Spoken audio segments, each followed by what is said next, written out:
Once upon a time, Satyam Computer Services was a shining star in India's booming IT industry. It was a company everyone looked up to, a symbol of India's technological prowess and global ambition. Founded in 1987 by a man named Ramalinga Raju, Satyam grew rapidly, winning awards and earning the trust of clients and investors worldwide. It was seen as a success story, a testament to what Indian businesses could achieve on the world stage. People invested their life savings in its shares, believing in its bright future. Young graduates dreamed of working there, seeing it as a gateway to a prosperous career and a stable life. The company's name, Satyam, itself means truth in Sanskrit, a detail that would later become a painful irony for millions. This beautiful picture, however, was hiding a dark and troubling secret. Behind the glowing reports and the prestigious awards, a massive fraud was being carefully constructed. The company that everyone admired was not what it seemed. Its success was largely a myth, a story built on a foundation of lies and fabricated numbers. For years, the company's chairman, Ramalinga Raju, had been misleading everyone. He was like a magician performing a grand illusion, making people see profits and assets that simply did not exist. This deception would eventually come to light, shaking the very core of India's corporate world and leading to what is now known as the Satyam scam, one of the biggest corporate frauds the country has ever witnessed.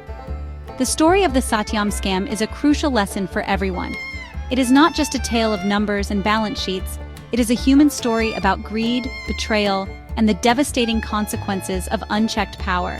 It reminds us how easily trust can be broken and how a single person's dishonesty can impact the lives of thousands of innocent people.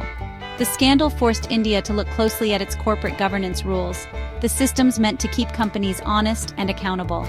It was a wake-up call, a moment that demanded serious reflection and change to prevent such a disaster from happening again. The fallout was immense, affecting everyone from the smallest investor to the global perception of Indian businesses. This essay will take you through the entire saga of the Satyam scam. We will explore how a celebrated business leader managed to deceive the world for so long.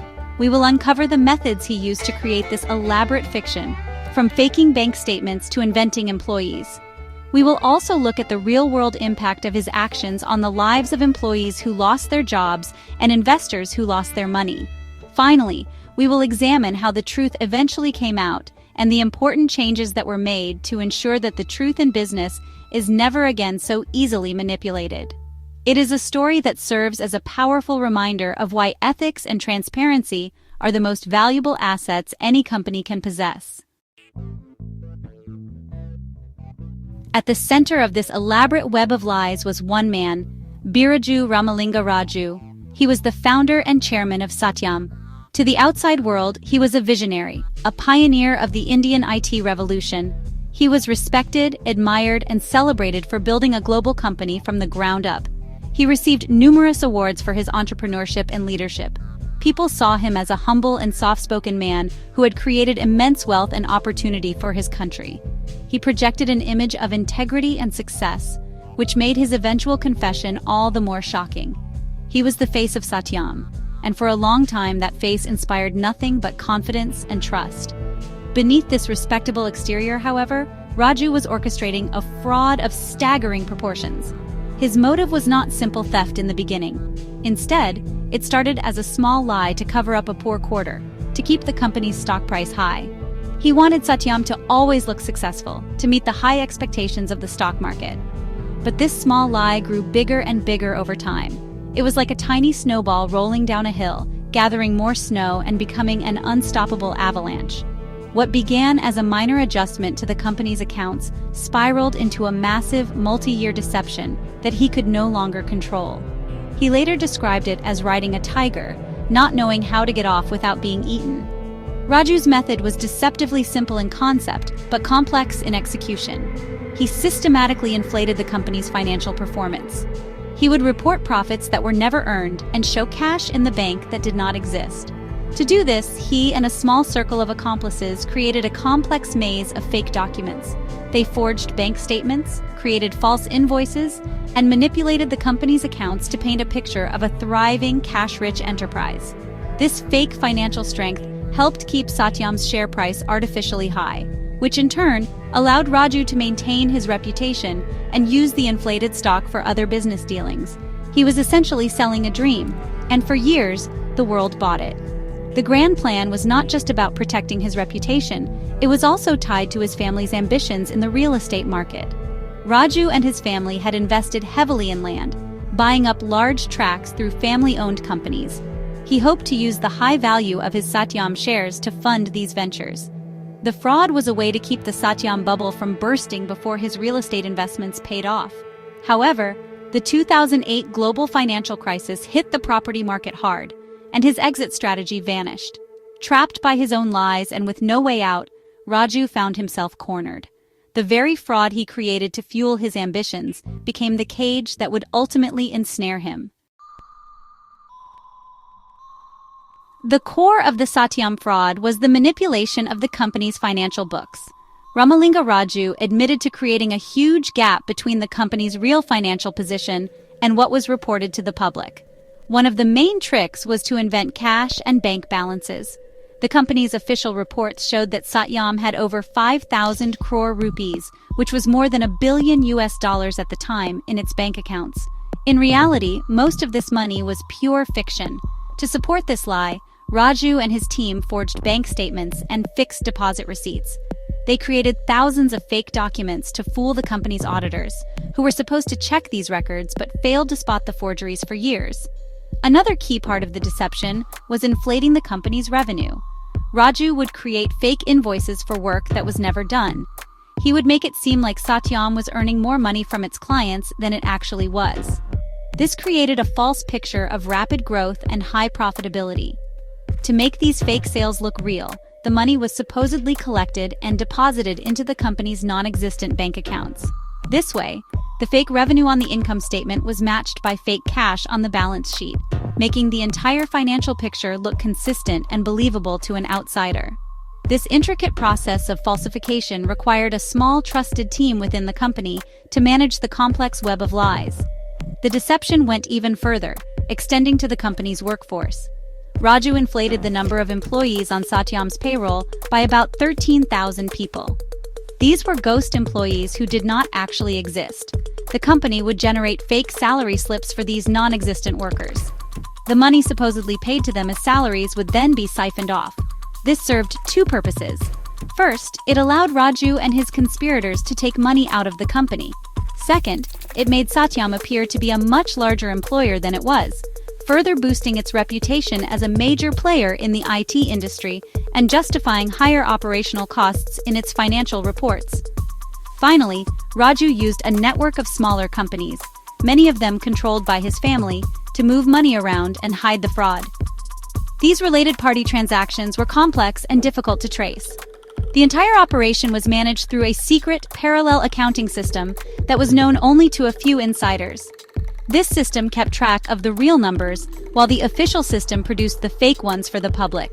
The sophistication of this parallel structure is what allowed the fraud to continue for so long without being detected by regulators, auditors, or the company's own board of directors, who were supposed to be the guardians of shareholder interests.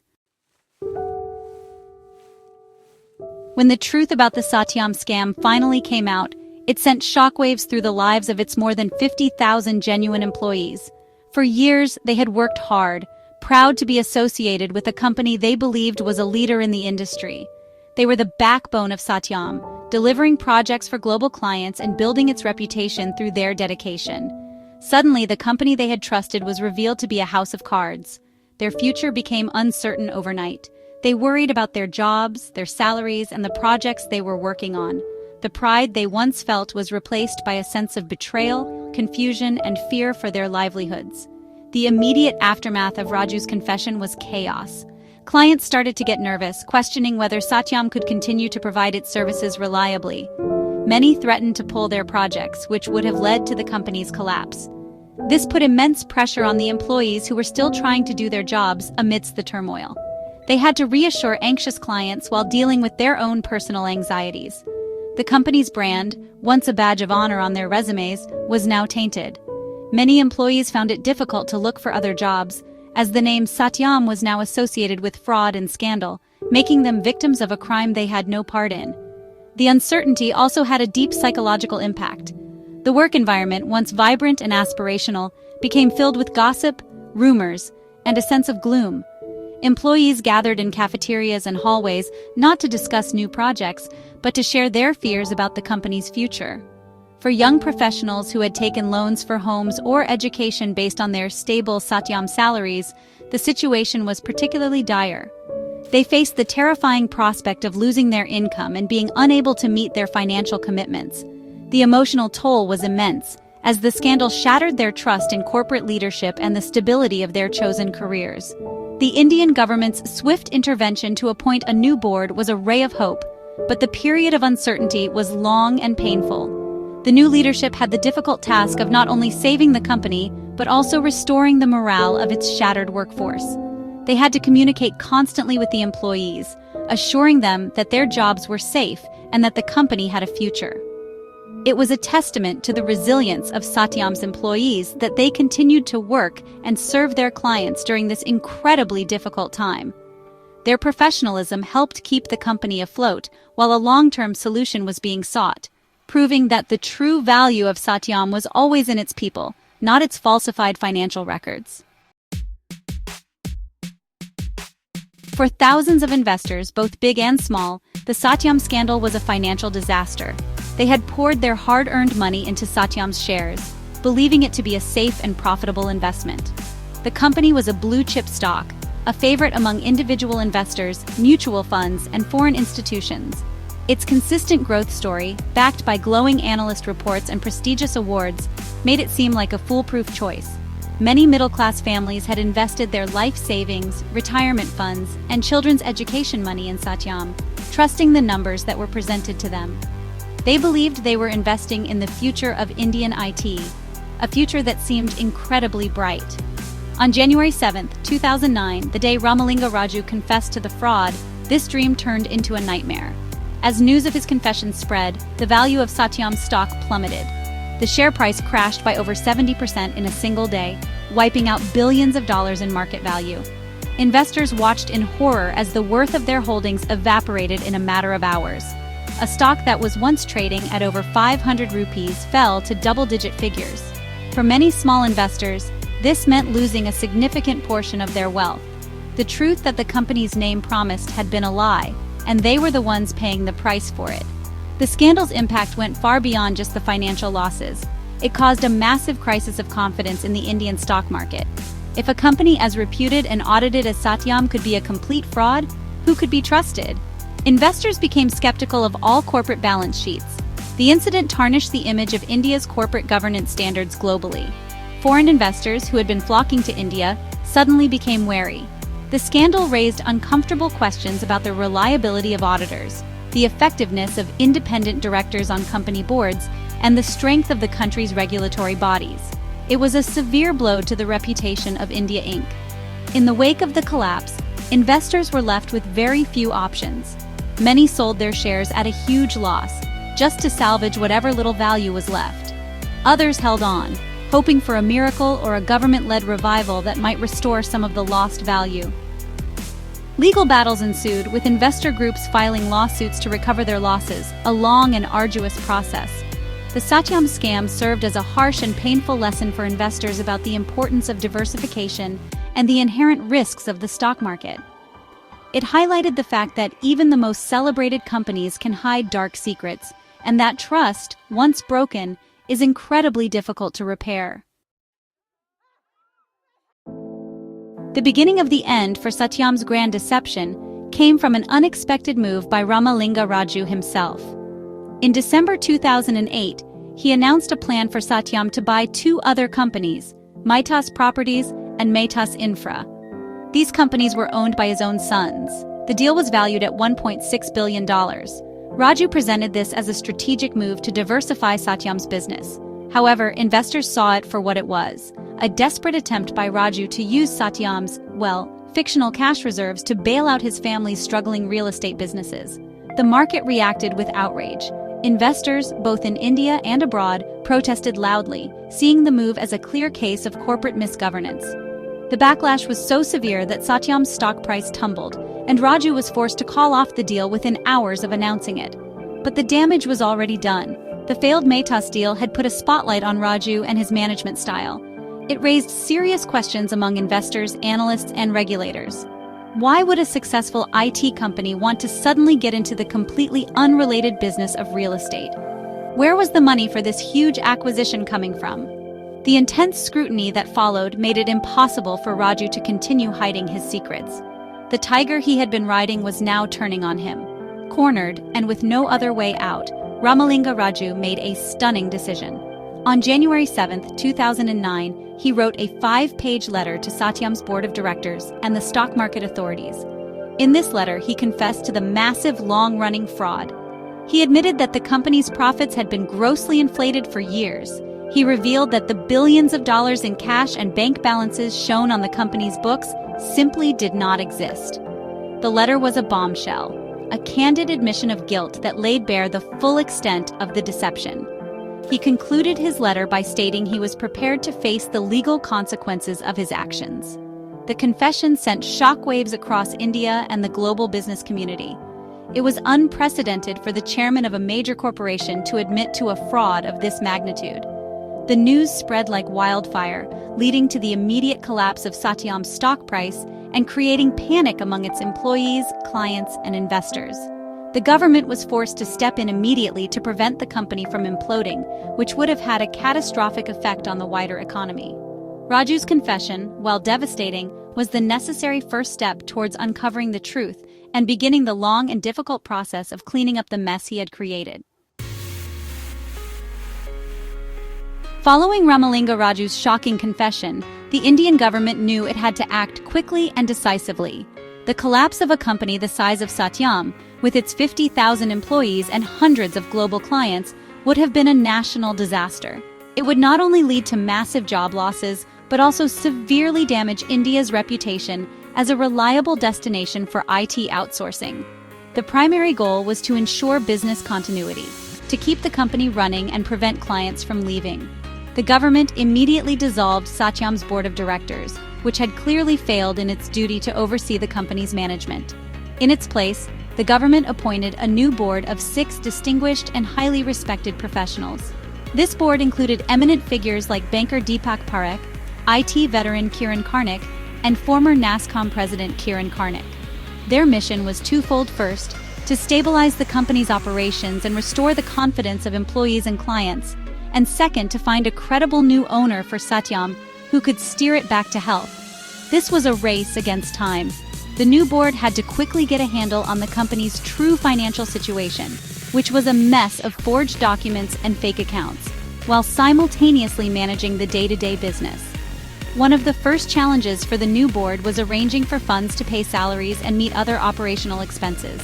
Since the cash on the books was fake, the company was facing a severe liquidity crisis. The government-appointed board worked tirelessly to secure emergency loans from banks, assuring them that the company's underlying business was still viable. They communicated transparently with employees, keeping them informed about the steps being taken to save their jobs. They also reached out to Satyam's clients, many of whom were Fortune 500 companies, to reassure them that their projects were secure and that service delivery would not be interrupted. Their credibility and swift actions were crucial in preventing a complete meltdown. The final step in the rescue mission was to find a buyer for the company. The board initiated a transparent and competitive bidding process to sell a controlling stake in Satyam.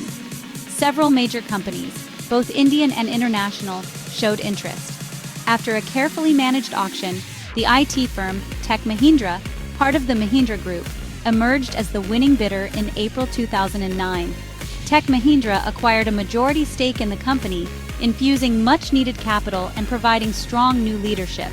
The company was later rebranded as Mahindra Satyam and eventually merged with Tech Mahindra, marking the end of a dramatic rescue operation and the beginning of a new chapter for the salvage company. The Satyam scandal was a rude awakening for India's corporate regulators. It exposed gaping holes in the country's laws and oversight mechanisms that had allowed such a massive fraud to go undetected for years. The government and regulatory bodies like the Securities and Exchange Board of India, or SEBI, realized that significant reforms were needed to restore investor confidence and prevent similar incidents in the future. The scandal became a catalyst for a complete overhaul of India's corporate governance framework. The focus shifted to making companies more transparent, holding management more accountable, and strengthening the roles of those meant to be watchdogs. One of the most important outcomes was the introduction of the New Companies Act of 2013. This landmark piece of legislation replaced the old and outdated Companies Act of 1956. The new law introduced several stringent provisions aimed directly at preventing the kind of fraud seen at Satyam.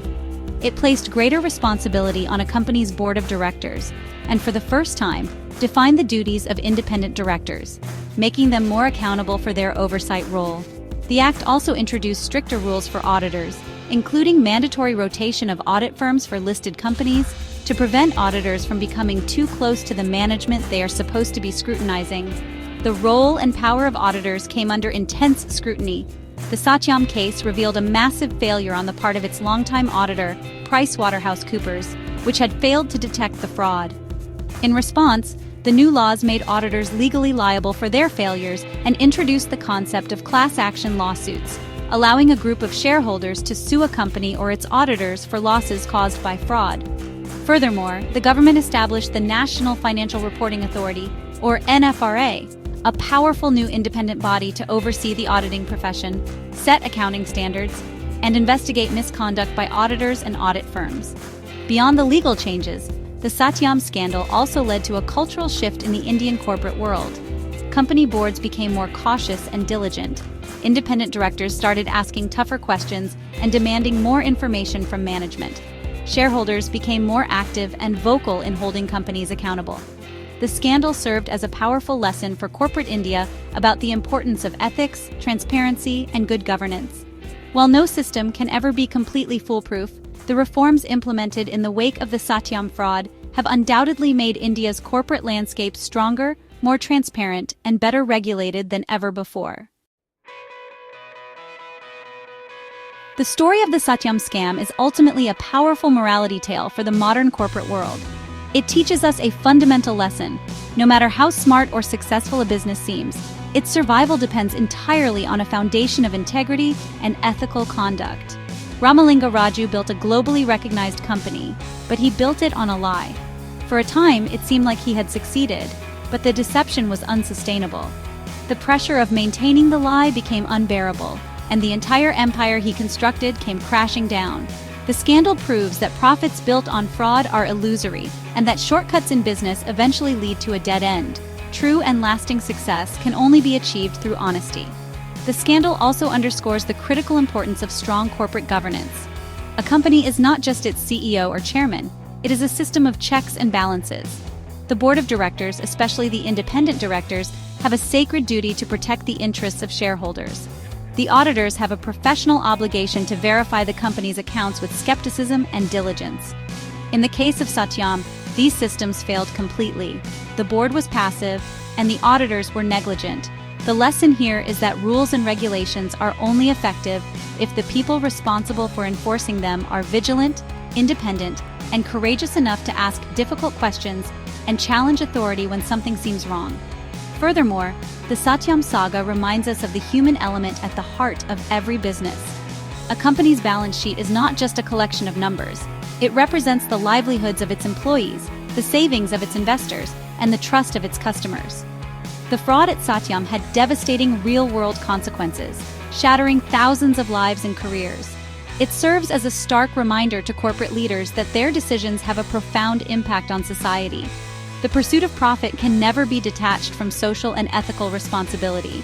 A leader's true legacy is not measured by the stock price during their tenure, but by the trust they build and the positive impact they have on all stakeholders. In conclusion, the Satyam scam may have been a dark chapter in India's corporate history, but it also provided an opportunity for reflection and reform. It forced the country to confront its weaknesses and build a more robust regulatory environment. The enduring legacy of Satyam is the lesson it teaches every new generation of entrepreneurs, managers, investors, and regulators.